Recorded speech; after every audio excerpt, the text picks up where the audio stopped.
الله الرحمن الرحيم الحمد لله بنعمته تتم الصالحات والصلاة والسلام على أشرف المرسلين سيدنا ومولانا محمد المكين وعلى آله وأصحابه ومن والاه mbokki assalaamu aleykum wa rahmatullahi taala wa barakatuhu ñoo ngi nuyu ñi nekk ci jataay bi yépp di ci jiital ki nga xamante ni tey moonu fi woo di monsieur Souleymane Thiam maa ngi ñëw ànd ak sama xarit ñuy kenn duñu ñaar di goro ci kër gi di aalimul allaama waa jeunesse bi ak yéen ñi excellence s'il vous plaît wuy ma kii wax nañ ko déglu mooy s'il vous plaît déglu leen kii wax kii fa soyez disciplinés de déglu s'il vous plaît surtout les élèves qui sont à l'école. jërëjëf sëñ Modou ñu ngi ñëw wuy si Souleymane di kenn ci ñun waaye ñu ngi ñëw ci association bi nga xamante ni tey président bi ñu ngi ànd ak moom muy imam Harouna Ba di goro ci kër gi muy association doomu daara yi te président bi di monsieur Harouna Ba ñu ñëw wuy si Serigne Souleymane di kenn ci Thiès rawatina quartier bii ñu dëkk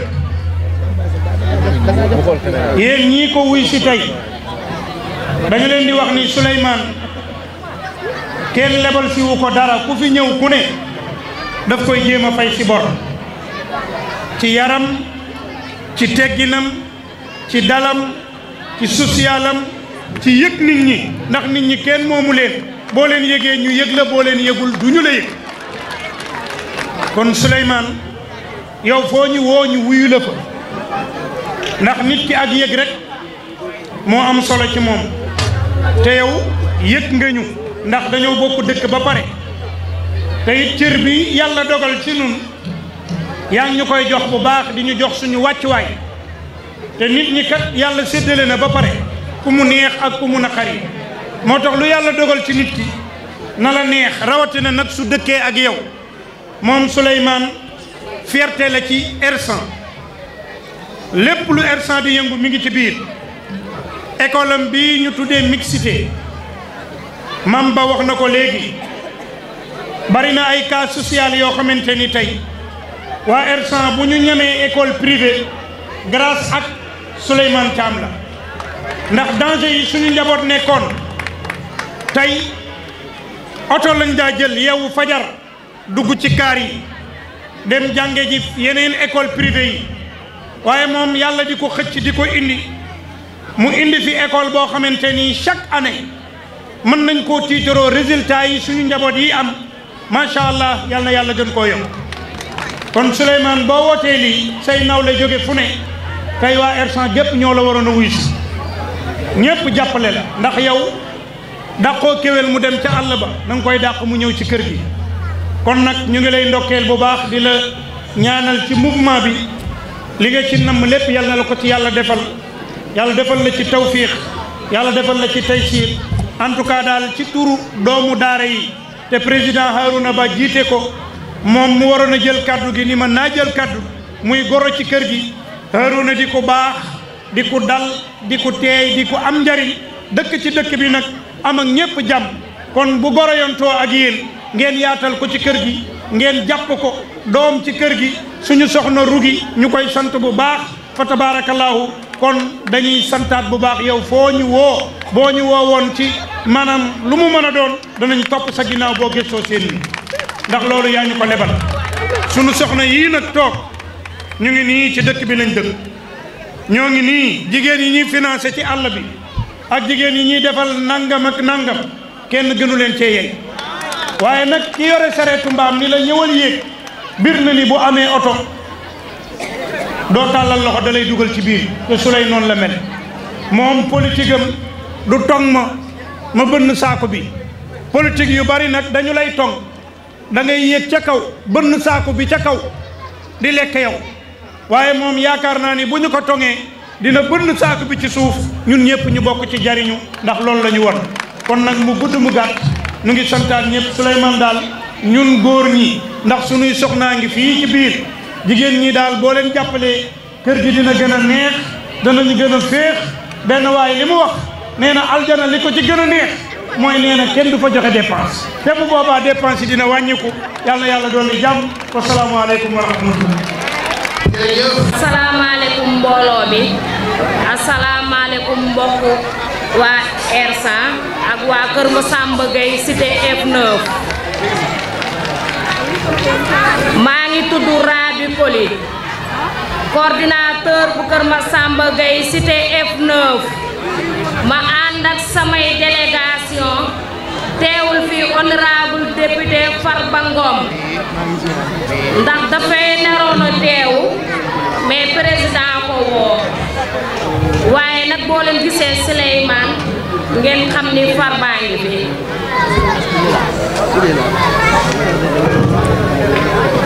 yéen waa R100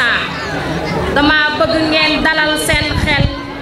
ndax Farba Ngom mu ngi seen ginnaaw te du ngeen ci wéet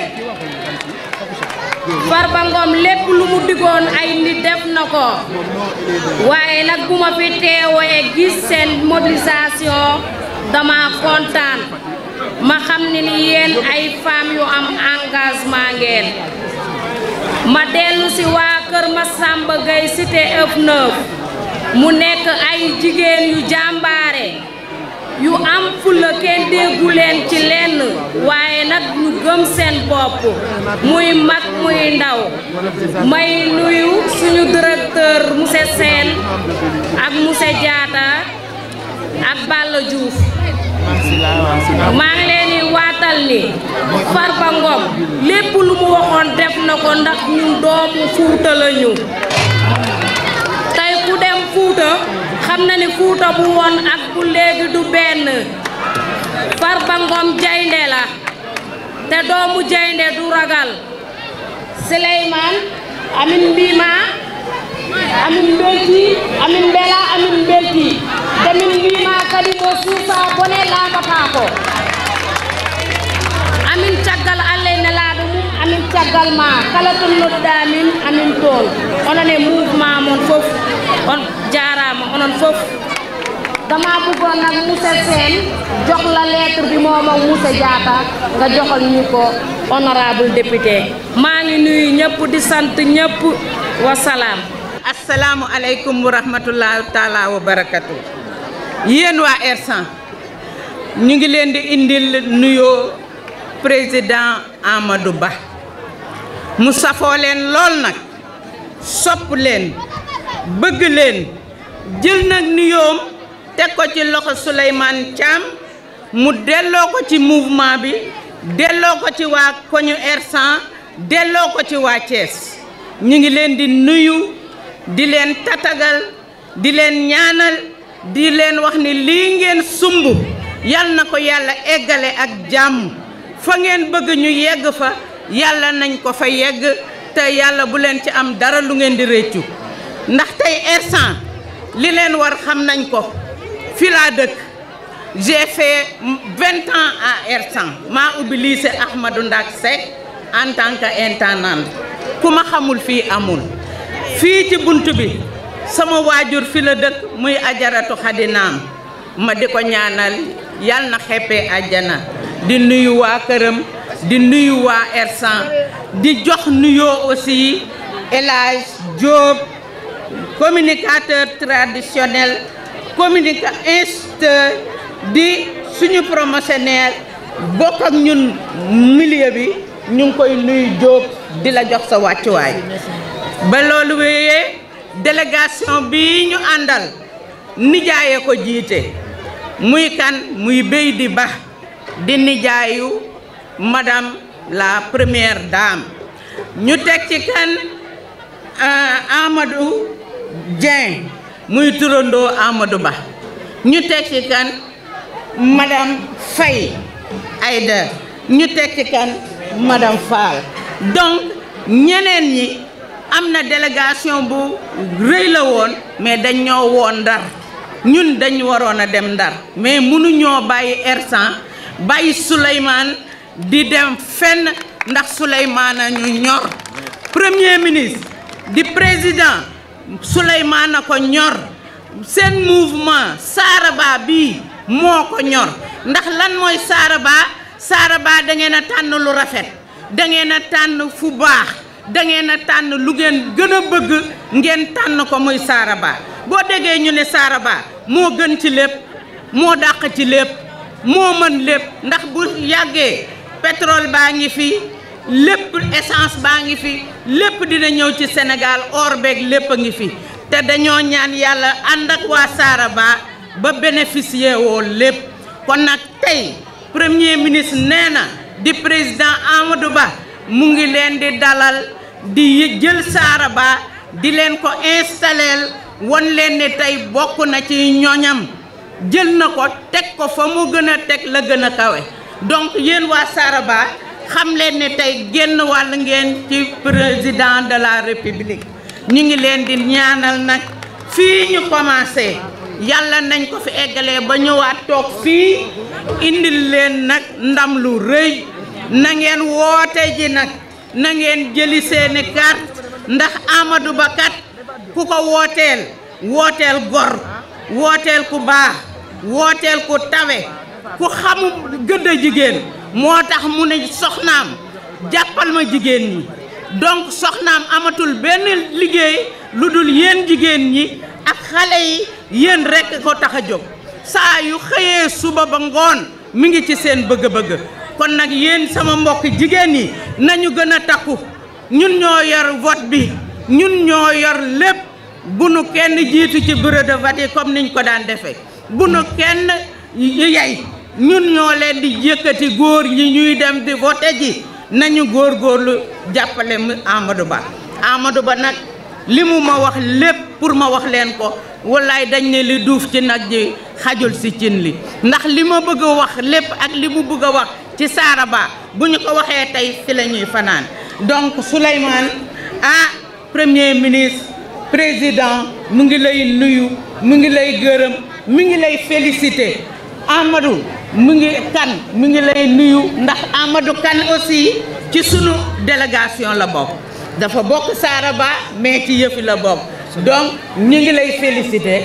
di la ñaanal yàlla lii nga sumb yàlla na egg fa nga ko bëgg a eggale te lépp loo ci séddu yàlla na ko yàlla def ñoo ngi yow nag ci début ba fin incha allahu rabbi na nga xam ne Amadou Ba ngi ci sa kanam mu ngi sa ginnaaw mi ngi sa côté gauche sa côté droite foo tourné di nga yem ci moom lu ngeen am problème rek wax leen ko Souleymane mu jottali ko su déggee ci nopp rek dinañ ko faj incha allahu rabbi jërë leen jëf merci beaucoup merci Souleymane jërëjëf.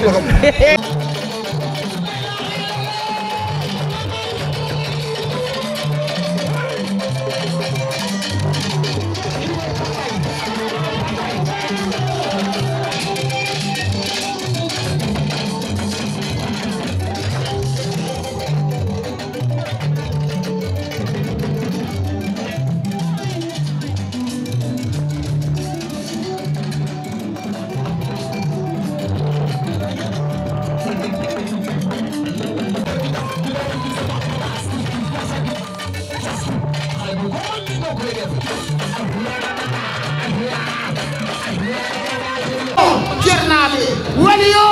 waliyaɓe kote adama Sak Siré Cheikh Oumar Foutiyou Samam jene bañ ma jagara samam ten julewul ten sangul lamu wax la wax xeerori nga fee mu tabe ajana toroɗo sambangani jamane toroɗo sambangani jamane Fouta Sakar mam lam toro tàccuwaat leen l'intellectuel de haut niveau tàccuwaat leen le cadre supérieur tàccuwaat leen l'initiateur tàccuwaat leen kii bi école yi tàccuwaat leen ci jàng ko mu war a jànge tàccuwaat leen ci bëgg instant tàccuwaat leen ci sagar instant tàccuwaat leen corona bi tàccuwaat leen le professeur tàccuwaat leen l'intellectuel kooku kan Souleymane Thiam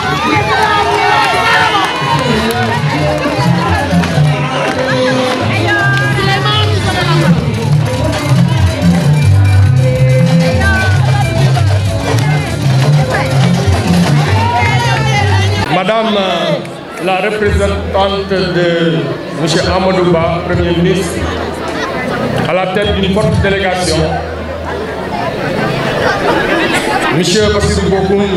ancien maire de Thiès-Est, Messieurs les imams et oulémas de Thiès, honorables invités, Mesdames et Messieurs, chers partenaires, chers amis, les dames de fer de R100, Madame la vice-présidente du mouvement Saraba, Madame Khadijou Katoucha, Mesdames et Messieurs, honorables invités, c'est avec un immense plaisir que je vous reçois aujourd'hui dans mon fief, dans le quartier qui m'a vu grandir, le quartier R100, au cœur de Thiès. Thiès étant la capitale du rail, Thiès étant la grande ville rebelle et politique qui a toujours dit non quand il fallait dire non. Donc c'est avec ce plaisir incommensurable que je reçois toutes les délégations issues de l'intérieur du pays, notamment de Touba. On a reçu Saraba Touba, nous avons reçu Saraba Velingara qui ont passé la nuit à Thiès, nous avons reçu Saraba Mbour, nous avons reçu également les deux Saraba de Dakar, à savoir les Parcelles Assainies et Kër Ndiaïlo, ou en tout cas Tiawan Peul. Nous avons reçu également les membres de Saraba Thiès qui se sont mobilisés fortement. Nous avons reçu surtout les membres de Saraba, Fatick et des îles du Saloum. À leur tête, notre maire, la maire de Moundé, qui a fait le déplacement malgré son âge, et je lui remercie. Le mouvement Saraba est porté aujourd'hui à la lumière des Sénégalais pour venir donner sa participation au développement de ce pays. Le mouvement Saraba, c'est servir activement la République avec Amadou Ba. Nous avons pris le choix de mettre en avant d'abord l'action de servir la République et de le faire avec un digne fils de la République, un vrai républicain, à l'occurrence M. Amadou Ba. Nous avions arrêté la politique il y a de cela une dizaine d'années. Mais quand le président de la République, son Excellence M. Macky Sall, qui est l'un des plus grands présidents de la République que l'Afrique ait connu, et ça, ce ne sont pas mes mots, ce sont les propos de ses pères africains, ce sont les propos de ses pères présidents du monde entier. Le président Macky Sall, quoi qu'on dise, a aujourd'hui fini de séduire le monde entier de par son travail dans le développement, dans les infrastructures, dans les équipements, dans tous les projets qui étaient jadis considérés comme étant de l'impossible. M. Macky Sall les a réalisés grâce à une vision et une détermination. Je ne citerai pas tous les projets que le président Macky Sall a pu réaliser pendant ces deux mandats. Je ne reviendrai pas sur la terre, je ne parlerai pas du BRT, Je ne parlerai pas de ce que tous les sportifs lutteurs ont eu à demander pendant des décennies, à savoir un stade, un lieu où ils peuvent exercer leur activité. Et ça, je pense que les jeunes et les lutteurs peuvent aujourd'hui me témoigner. L'arène nationale a été réalisée par le président Macky Sall. Aujourd'hui, si vous quittez Thiès, vous allez à Touba, vous pouvez faire à la limite 50 minutes. Si vous quittez Thiès pour aller au Fouta, aujourd'hui, vous pouvez prendre le petit déjeuner tranquillement à 7 h du matin et manger votre repas du midi à 14 h à Dakar. Et ça, c'est grâce au président Macky Sall, grâce à sa vision. Aujourd'hui, l'autoroute à péage que le président Abdoulaye Wade a réalisé jusqu'à un certain niveau, au niveau de Diamniadio, le président de la République est en train de faire le triple, voire le quadruple. Aujourd'hui, la torsion Mbour-Kaolack va bientôt être inaugurée comme autoroute à péage. Donc, pour quitter Dakar, aller jusqu'à Kaolack sur l'autoroute à péage. Le projet de l'autoroute qui quitte Dakar pour aller à Saint-Louis est aujourd'hui en train d'être réalisé. Et ça, c'est grâce au président de la République Macky Sall. Alors,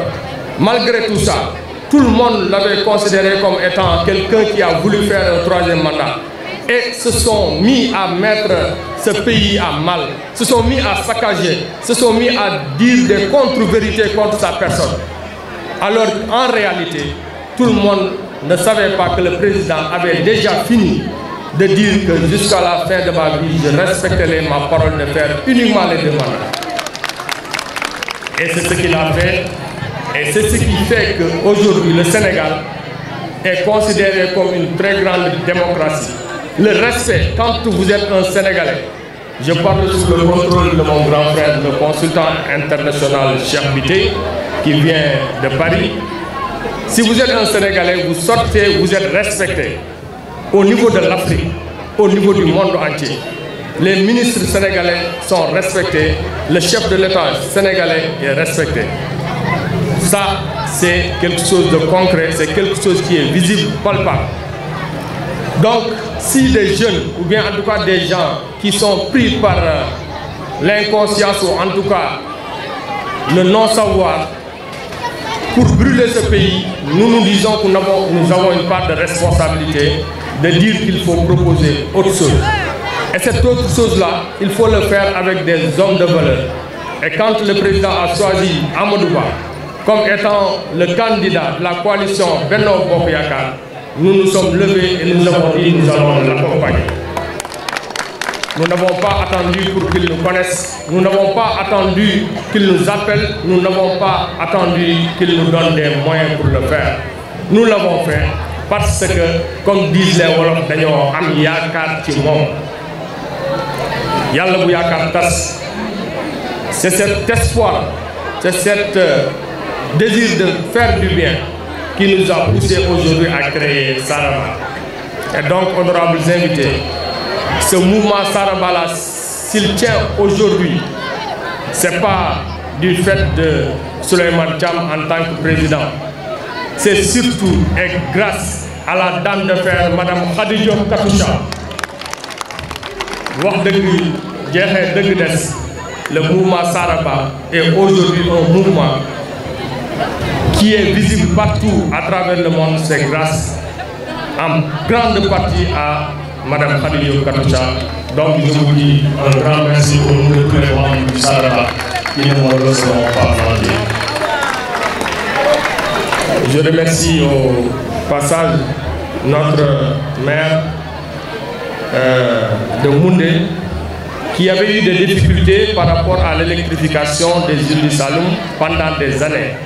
Elle n'a pas eu l'occasion de rencontrer les autorités à un certain niveau. Didier, s'il vous plaît, est-ce que si les échos peuvent être enlevés, je pense que ce serait mieux.